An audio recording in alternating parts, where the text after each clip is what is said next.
If you look at your graphic organizer, you're going to see the second section of your introductory paragraph is the background of your topic. Now, it is very important in this section to be clear and concise.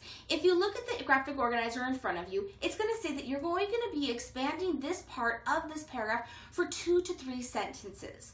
The most important things that you need to put into your background are the author's name, the title of the work that you're writing about, and a small synopsis about what that piece of work was about.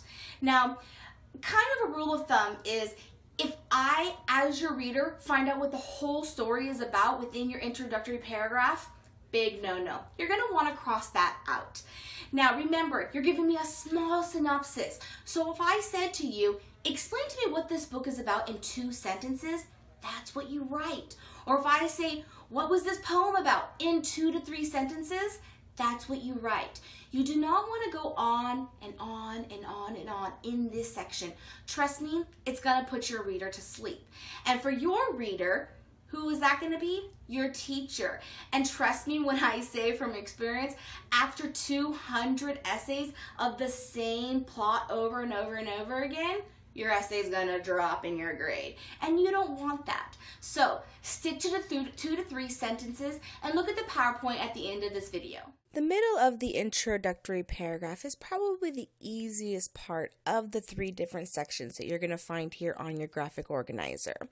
Basically, your background is going to follow with either an explanation of the information just provided or background information about the subject you're going to be writing about.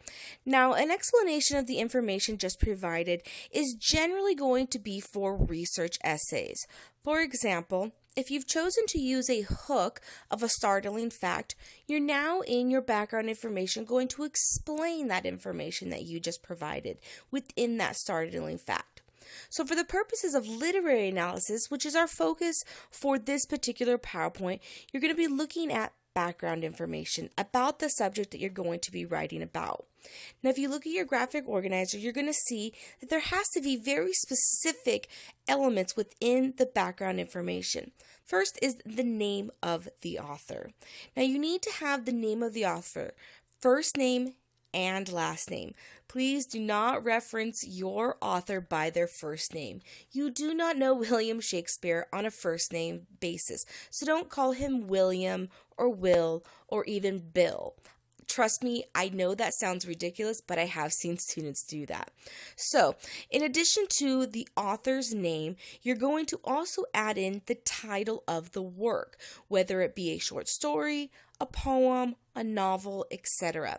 Now remember to adhere to the MLA formatting, so make sure you check to see should your title be underlined, in italics, or in quotation marks. Once you have the title of the work that you're going to be talking about, you're then going to give 2 to 3 sentences of background information. Remember, if I asked you to tell me what is this book about in 2 to 3 sentences, that's what you're going to write. Please avoid words like something, everything. You want to be very, very specific here in this section. To the point, clear, and concise. Let's get started.